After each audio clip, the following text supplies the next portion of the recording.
De olho na inclusão. As principais notícias da semana sobre pessoas com deficiência.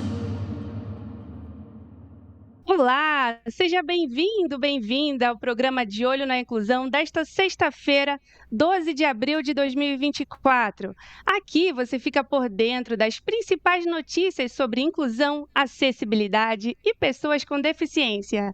Eu sou Lorena Oliveira e vou começar te fazendo aquele pedido especial.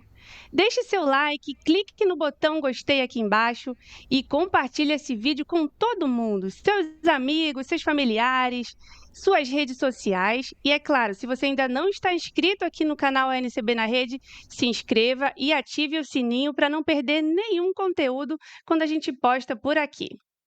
Bom, o Wesley Gamaliel não veio hoje, mas os meninos já estão conectados com a gente e é com muita honra que eu chamo você, Marcos Aurélio de Carvalho. Quais são os seus destaques de hoje?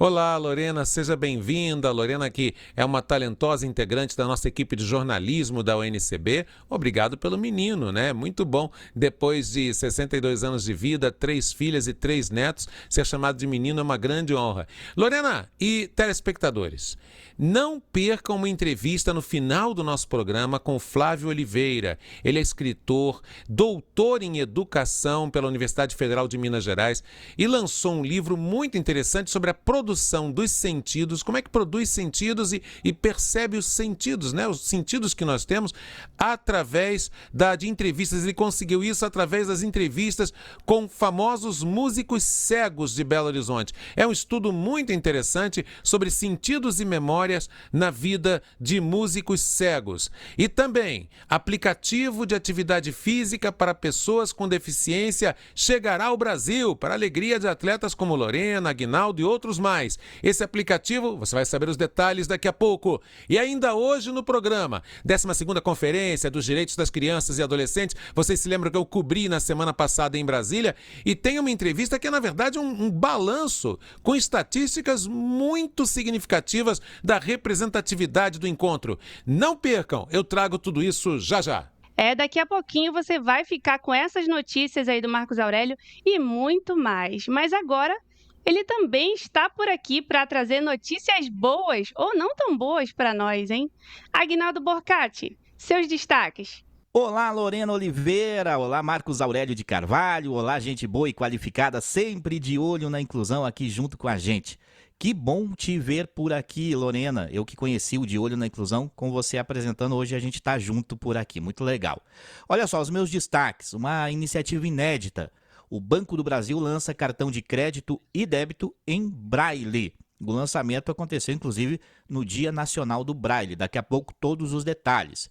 E também, Voz Letícia estará nas urnas eletrônicas durante eleições de 2024. E mais, Governo de São Paulo autoriza que família exerça a função de auxiliar para alunos com deficiência. Lorena, é o seguinte, você me chama e eu trago todos os detalhes.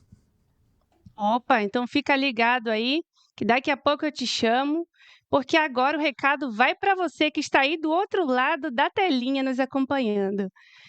Deixe sua mensagem aqui na área de comentários desse vídeo, qualquer coisa. Comente se você está gostando, se não está, o que falta. Ou, se preferir, pode mandar mensagem no nosso WhatsApp, o WhatsApp da UNCB, que é o 119-2006-1342. Vou repetir, hein? 119-2006-1342. Vamos lá para a primeira notícia, então. Banco do Brasil lança cartão de crédito em Braille. Aguinaldo Borcati, traga mais detalhes sobre isso para a gente. É isso mesmo, Lorena. Foi bem no dia 8 de abril, né, em que se celebra o Dia Nacional do Braille, Dia Nacional do Sistema Braille. O Banco do Brasil vem com essa iniciativa inédita. Lançou o primeiro cartão de crédito e débito totalmente em Braille. Essa iniciativa é inédita no mercado brasileiro. O cartão traz número, CVV, data de validade e bandeira para serem lidos com o tato.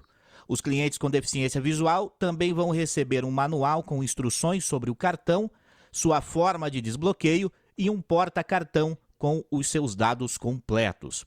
Essa iniciativa do Banco do Brasil ela já teve algo semelhante, que aconteceu lá em 2009, quando o banco ofereceu um kit com porta-cartão impresso em braille, com informações do contrato, inclusive disponível também de forma acessível, só que nesse caso não era o braille, era em CD, de forma digital. Mais uma vez, o Banco do Brasil, Lorena, trazendo uma boa inovação que fala de acessibilidade, fala de braille, e justamente numa semana tão importante, né, para nós que estamos defendendo o tempo todo aqui no De Olho na Inclusão, a ONCB também, a importância do sistema braille.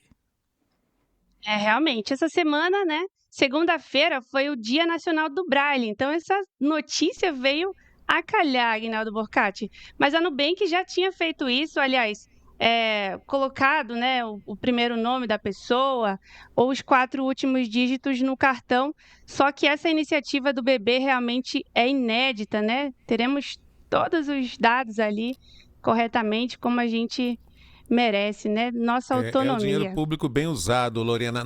Justamente num período tão importante em que estamos debatendo aqui na ONCB, essa questão de algumas empresas que ficam estimulando o poder público a gastar dinheiro do contribuinte com tecnologias que não cumprem aquilo que prometem. O bom e velho Braille, às vésperas de completar 200 anos de sua criação, é defendido e praticado por uma empresa pública. Então, é digno de saudação, é digna de realmente celebração essa notícia, porque é dessa forma que se inclui. É garantindo letramento, é garantindo recursos que façam com que realmente as pessoas cegas ou com baixa visão severa tenham acesso às informações de forma correta e não tentando inventar pseudos milagres, né? Milagres não são coisas a serem praticadas pelo serviço público nem pela empresa privada. Milagre é do âmbito religioso. Aqui é o que cobramos das autoridades públicas e também das empresas privadas, e não é diferente no setor bancário, é o cumprimento da plena acessibilidade. Às vésperas também do ano em que teremos pela primeira vez o Encontro Mundial da Cegueira, o Encontro Mundial de Cegos, realizado na América Latina e no Brasil, é digno de saudação este projeto, é digna de saudação essa iniciativa do Banco do Brasil. Dessa vez, é dinheiro público voltado para as pessoas com deficiência visual, usado com correção. Exatamente, Marcos Aurélio. Estamos bem felizes com essa notícia. Nossa autonomia, com certeza, vai valer muito a pena. Então, Marcos Aurélio, você esteve com o presidente da ONCB, né, Alberto Pereira, na semana passada em Brasília, na Conferência Nacional dos Direitos da Criança e do Adolescente. Conte-nos mais de como é que foi esse evento. Pois é, vocês que acompanham o De Olho na Inclusão, você também, Lorena, vocês todos e todas acompanharam. Eu fiquei lá do dia 31, domingo, 31 de março, até o dia 6, sábado, e nos dias 2, 3 e 4, terça, quarta e quinta da semana passada, cobrindo a conferência. Entrevistamos de maneira exclusiva o ministro Silvio Almeida, entrevistamos a presidente Marina Pouponivas, presidente do CONANDA, do Conselho Nacional dos Direitos da Criança e do Adolescente, enfim, muitos entrevistados. Nosso Arthur Demari, criança cega convidada pela ONCB para estar no evento, brilhou intensamente. E aí eu reservei, um dia depois da conferência, no dia 5, né, nessa cobertura que fizemos, reservei esse dia, era uma sexta-feira, para fazer essa gravação. Aqui a gente não brinca de ao vivo e gravado, né? Então é uma gravação, por isso que as pessoas que enxergam, têm baixa visão, vão reparar que eu estou com uma roupa diferente, em outro cenário. Nós gravamos essa entrevista na sede do CONANDA com o coordenador do comitê organizador da 12ª conferência. E ele fala de números muito representativos do evento. Vamos acompanhar. Amigos que acompanham o De Olho na Inclusão, vocês se lembram que semana passada tivemos a 12ª Conferência Nacional dos Direitos da Criança e do Adolescente. Eu estive lá em Brasília, fazendo a cobertura, acompanhando o nosso presidente da ONCB, Beto Pereira. Pois bem, vou conversar agora com o coordenador do comitê organizador daquele grande evento. Antônio Lacerda é conselheiro titular do CONANDA, representa a CONTAG, a Confederação dos Trabalhadores da Agricultura no CONANDA, e ele foi o coordenador desse comitê organizador. Primeiro eu quero saber alguns números aqui para o público do De Olho na Inclusão. Quantos presentes no evento? Nós tivemos cerca de 1.500 pessoas presentes no evento. Deste número, nós tivemos 1.200 delegados entre delegados e delegadas eleitos nas conferências municipais e estaduais e esses delegados natos, que são os conselheiros e conselheiras do CONANDA e também os componentes do CPA, Comitê de Participação de Adolescentes, que são considerados delegados e delegados natos. Além desse número, nós tivemos também observadores e convidados. Os observadores com direito a voz e não voto e os observadores com direito apenas a observar a conferência e os convidados com direito a voz, mas não com direito a voto. Ou seja, somando tudo, observadores, convidados, delegados natos, somando tudo, organizadores do evento, 1.500 pessoas, né? Que desafio, né? E que desafio maior ainda quando se trata de hospedar, organizar para crianças e adolescentes, que tem todo um aspecto legal também, dos responsáveis autorizarem. Explica um pouquinho sobre isso. Então, Marcos, é isso. Eu participei de várias conferências na minha vida, da saúde, da educação, enfim, da agricultura familiar, do desenvolvimento rural, mas nenhuma conferência é tão desafiante quando você fazer uma conferência de criança e adolescente. Porque assim como rege o Estatuto da Criança e a Constituição de 88, criança e adolescente tem prioridade absoluta. Então, numa conferência onde nós tínhamos 231 crianças e adolescentes, nós tínhamos que ter um cuidado muito especial com esses sujeitos, que são sujeitos de direito. E quando a gente chega aqui em Brasília, nós tínhamos 8 hotéis contratados. Então nós tivemos dificuldade de várias ordens, né? O hotel a gente contrata de um jeito, mas quando você chega lá tem um problema aqui, tem um problema Sempre ali, tem. né? Sempre tem. Então nós tínhamos que colocar, a primeira questão, preocupação grande nossa, pôr todas as delegações no mesmo hotel, tá?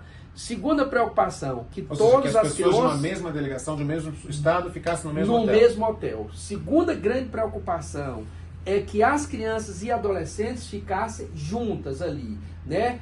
Criança nunca ficar só no mesmo quarto sem ter o seu acompanhante legal.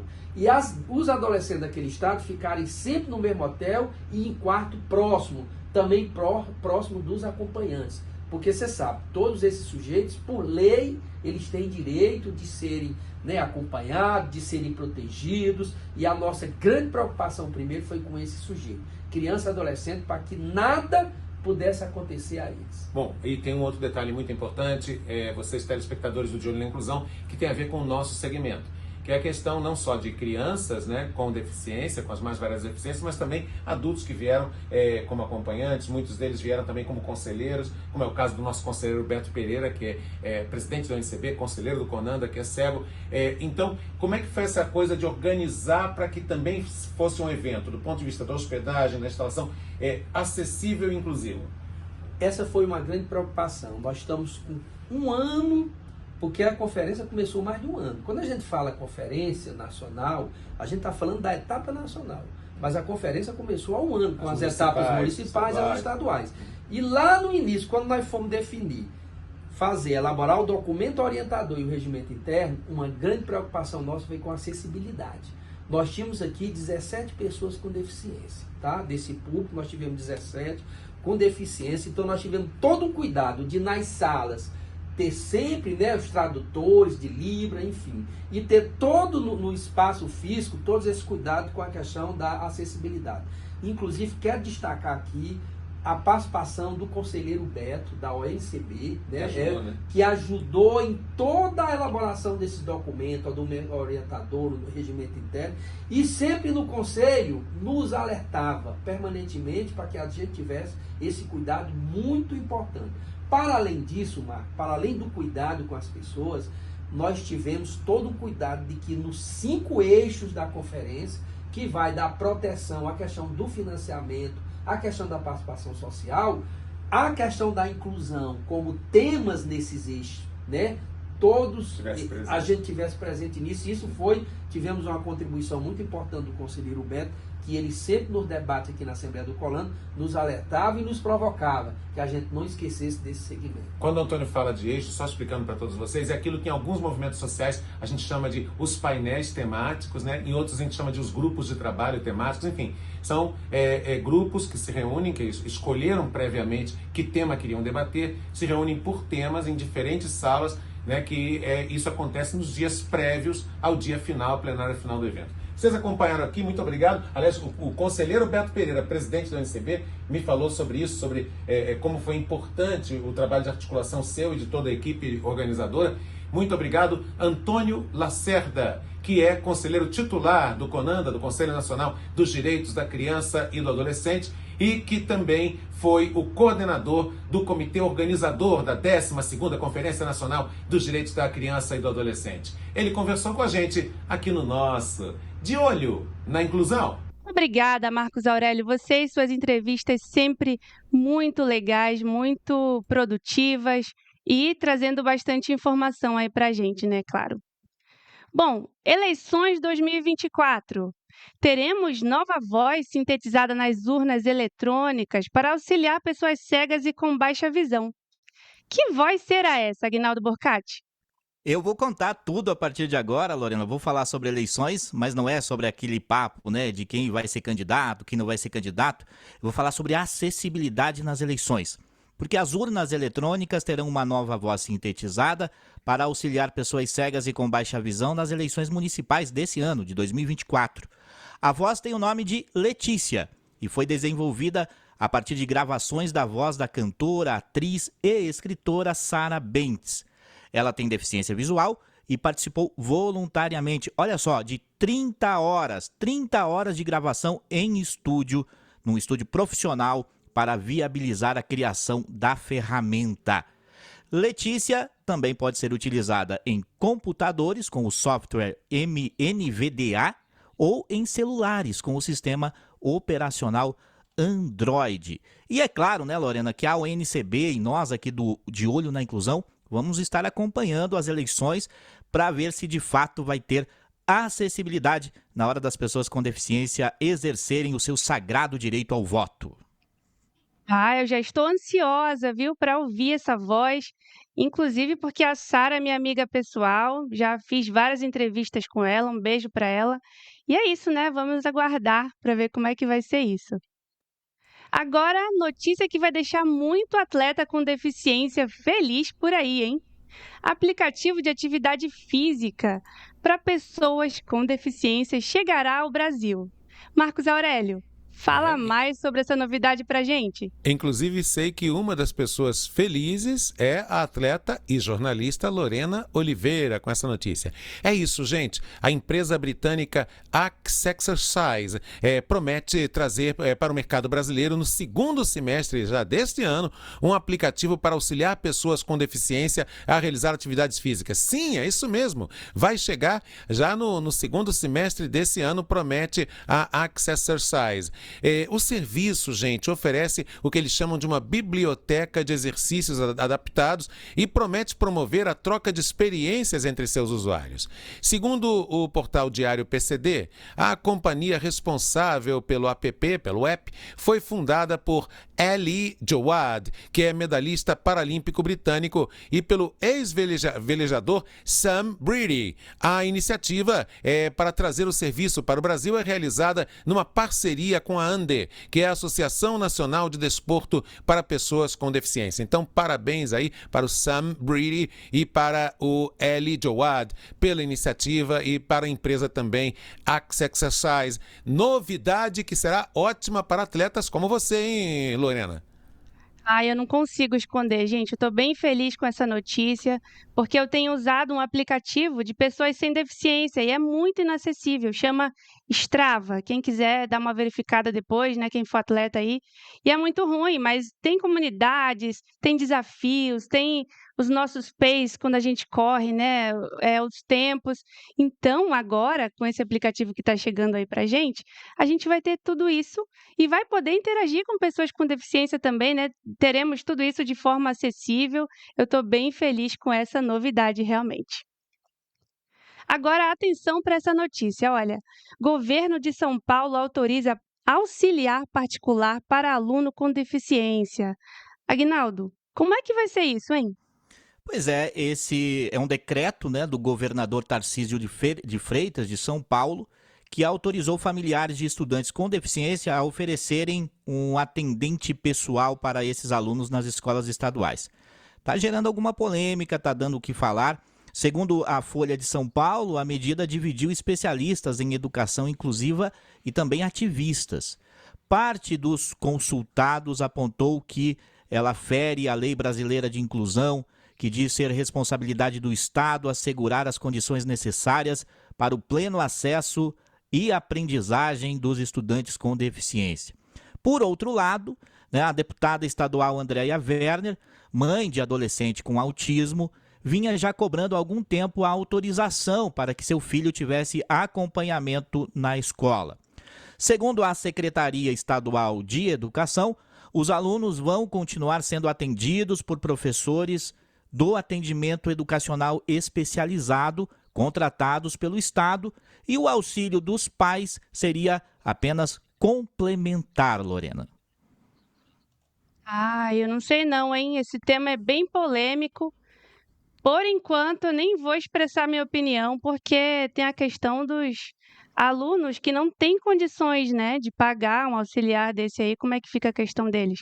Mas vamos ver como é que vai ser o desenrolar disso aí. Marcos Aurélio, o que você acha? Eu não gosto da ideia, tenho certeza que a verdadeira construção da educação inclusiva, ela não pode prescindir da prioridade total e do trabalho total dos profissionais de educação envolvidos com esse processo, como diz a Lei Brasileira de Inclusão. A sala de recursos, os profissionais de apoio, eles todos são preparados pedagogicamente para tal.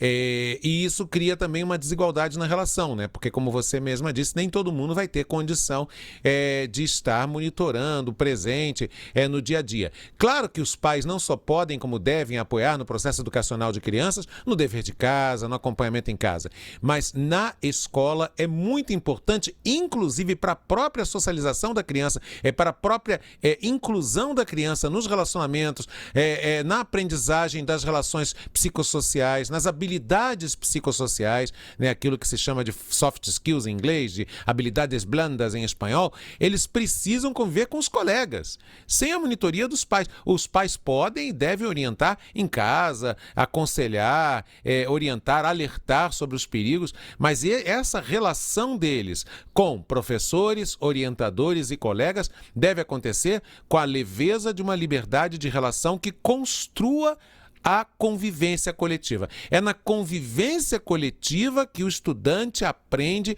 a construir aquela simulação da vida real, que a escola é uma simulação da vida real, que ele vai depois experimentar no dia a dia, no futuro, no mundo do trabalho. Escola não é só para aprender conteúdo. Escola é também um espaço de aprender a se relacionar com pessoas diferentes das pessoas de suas famílias.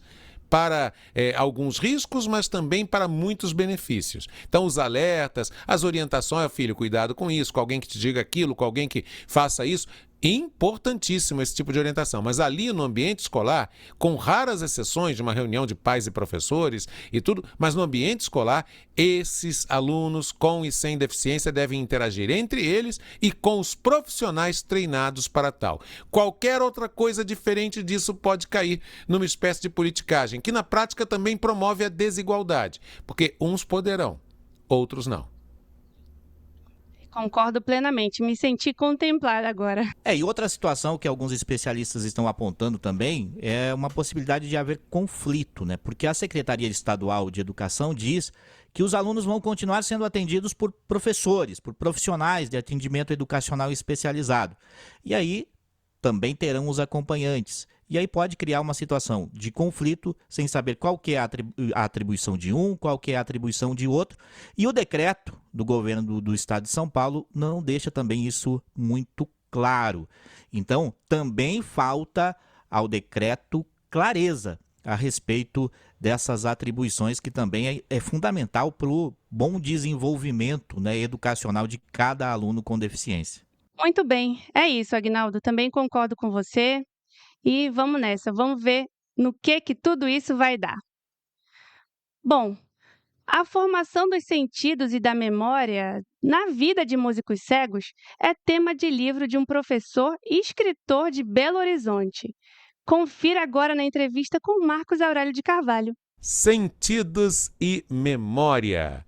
Os Signos de Proust na Vida de Músicos Cegos é o nome do livro que foi lançado no ano passado em Belo Horizonte e ele vai falar com a gente, o autor, diretamente de lá. Flávio Oliveira é escritor, é formado em História e é doutor em Educação pela Universidade Federal de Minas Gerais. Seja bem-vindo ao De Olho na Inclusão, Flávio Oliveira.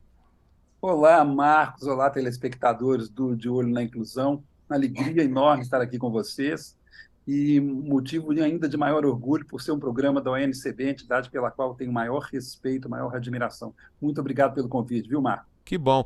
Nós que nascemos, e você teve um caso parecido com o meu, né, com glaucoma congênito, nós que nascemos com uma deficiência visual, a gente tende a nos apaixonar pela forma como a gente constrói os sentidos, né? Não por acaso eu escolhi o rádio e a comunicação como profissões. Eu queria que você falasse primeiramente sobre isso, porque daí a gente chega no livro e a gente traz Claro. esse assunto para a realidade de cada pessoa cega ou com baixa visão que está nos ouvindo. Como é que nasceu esse teu fascínio por saber como as coisas são percebidas por nós, diferentemente de por outras pessoas?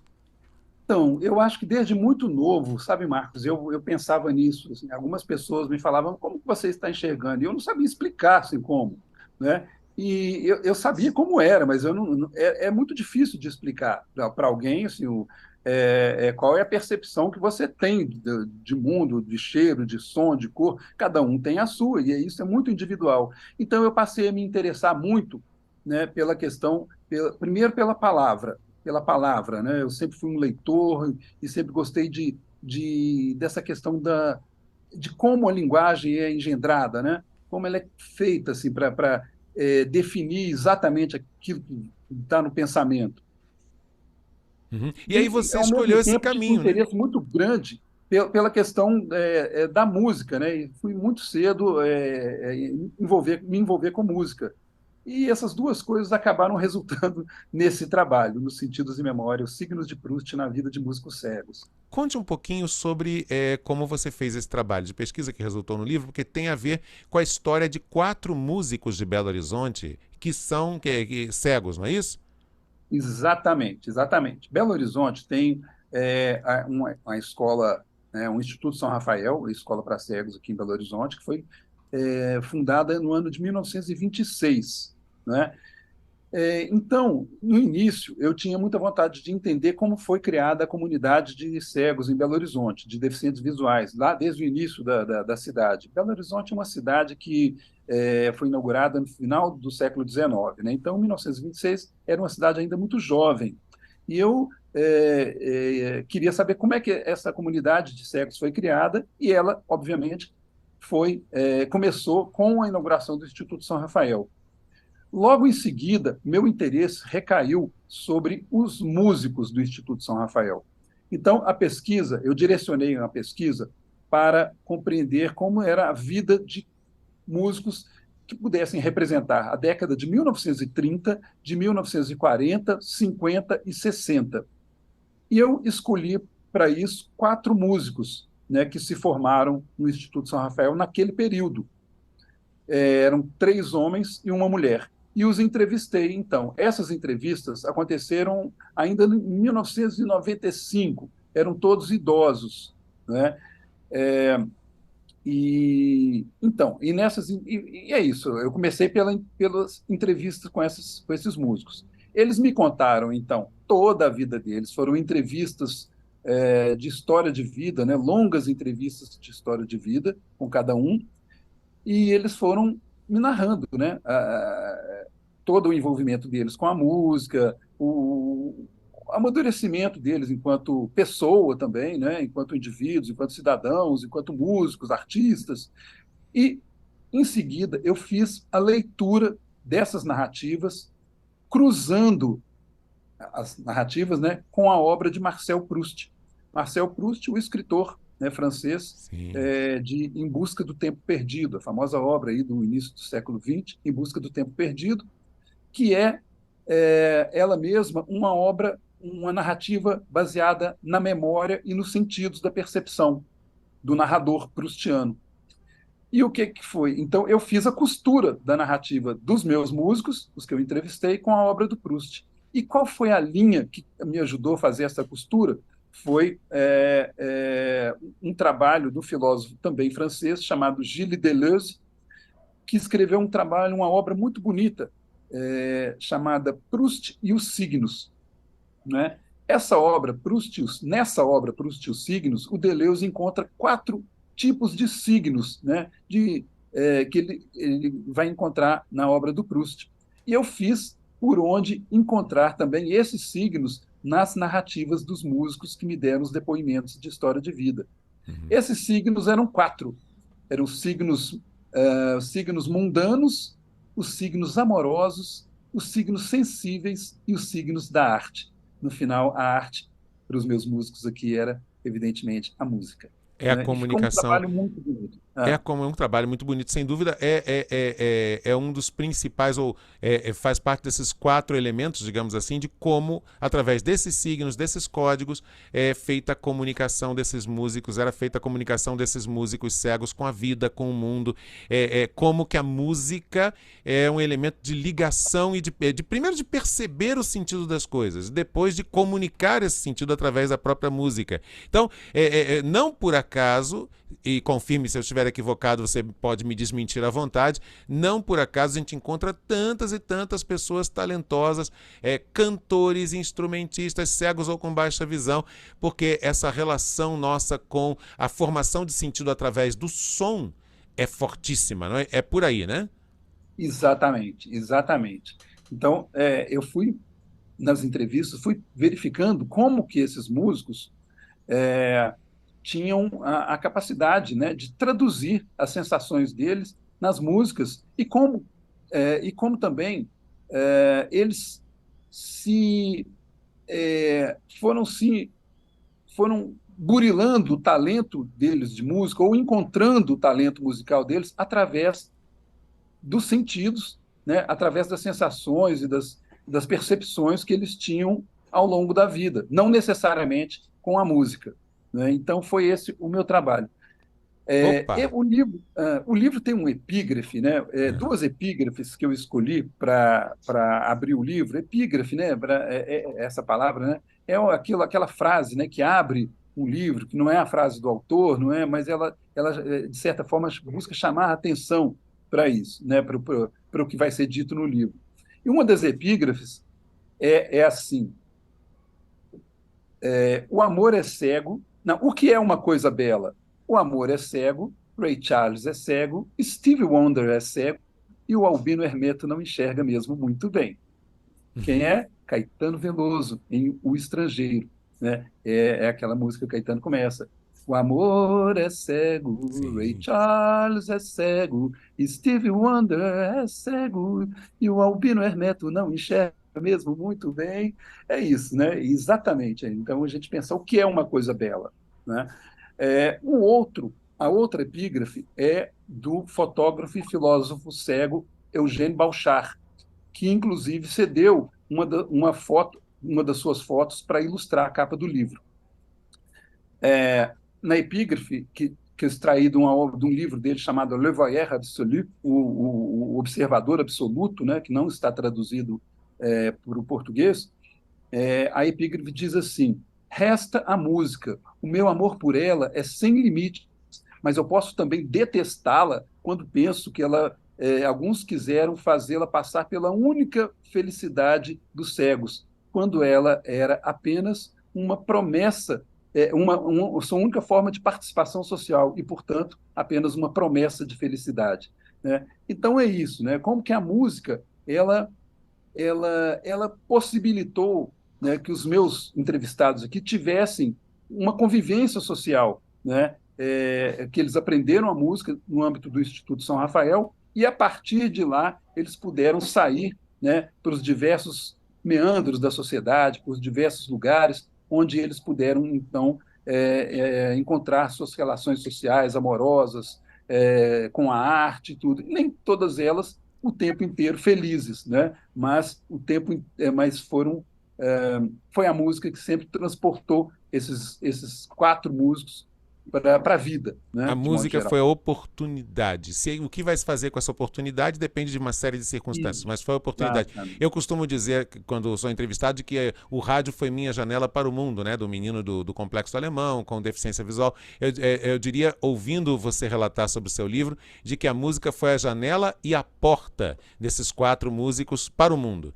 Flávio, conte para os nossos telespectadores como é que eles podem fazer para adquirir o livro. Aliás, um dado fundamental para o nosso público, se existe em formato digital, acessível para as pessoas cegas. Então conte, repita, por favor, o nome do livro, a editora e como eles podem fazer para adquirir o livro.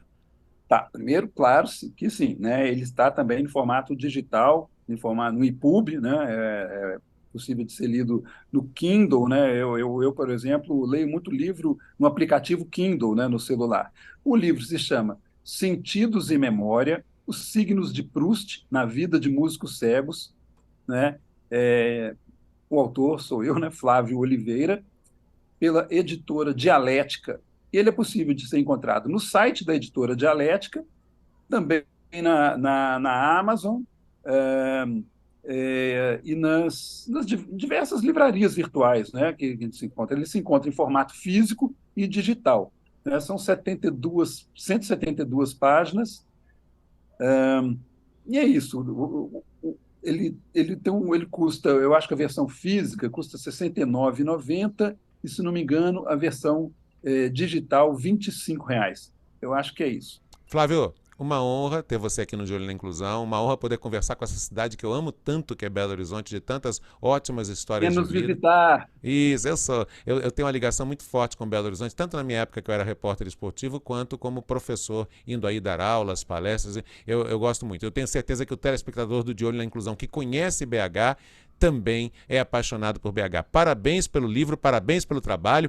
Flávio Oliveira, gente, é professor, é educador, doutor em educação pela UFMG, músico nas horas vagas, como ele diz, apaixonado por música, ele que nasceu cego por causa de um glaucoma congênito, e ele é também historiador, autor do livro sobre o qual falamos aqui e que, como ele mesmo disse, está absolutamente inclusivo e acessível na editora, inclusivo e acessível, conforme ele explicou aqui para vocês. Ele conversou com a gente no nosso De Olho na Inclusão. Obrigada, Marcos Aurélio. Suas entrevistas são sempre ótimas. Obrigada também ao professor Flávio. Um beijo para todo mundo aí de BH. É isso, estamos chegando ao fim do programa De Olho na Inclusão desta sexta-feira, 12 de abril de 2024. Segunda-feira tem Esporte de Visão, tem, Aguinaldo? Sim, a partir das 8 da noite na Rádio ONCB. E você vai estar lá junto comigo, né? Junto com o André Ferreira também, o Simplício. A gente vai falar tudo sobre a primeira rodada do Campeonato Brasileiro, que já começa nesse final de semana. E vamos falar também sobre esportes paralímpicos, hein, Lorena? Tem resultados do judô paralímpico, tem o Regional Sul-Sudeste de futebol de cegos, tudo isso e muito mais no nosso Esporte de Visão na rádio ONCB. E eu volto aqui no De Olho na Inclusão na próxima sexta-feira. Até lá! Até lá! É isso, gente. Baixem o aplicativo da Rádio ONCB aí na lojinha de aplicativos do seu celular para não perder o Esporte de Visão segunda-feira, que eu estarei lá a partir das 8 da noite. Marcos Aurélio, foi um prazer estar com vocês hoje aqui. Muito obrigada e até o próximo programa, se Deus permitir. Obrigado, Lorena Oliveira, do Pará para o Mundo. Nossa queridíssima Lorena Oliveira, profissional, jornalista, aqui da equipe da ONCB. Bom, é isso. Hoje ficamos por aqui, mas tem muito mais na sexta-feira da semana que vem. Portanto, fique ligado, fique ligada, porque nós estamos ligadíssimos aqui em tudo que acontece. Nossa equipe de jornalismo, formada por 5 profissionais de jornalismo, nossa equipe técnica, liderada no YouTube por Danilo Sanches Ferrari, todo mundo ligadíssimo, porque a importância maior desse programa, o objetivo maior, o propósito maior, é trazer informação e entrevista que contribuam tanto as informações quanto as entrevistas para a sua formação, para o seu crescimento, para o seu aperfeiçoamento. Nós seguiremos de olho em tudo que acontece. Nós seguiremos de olho na inclusão. De Olho na Inclusão. As principais notícias da semana sobre pessoas com deficiência.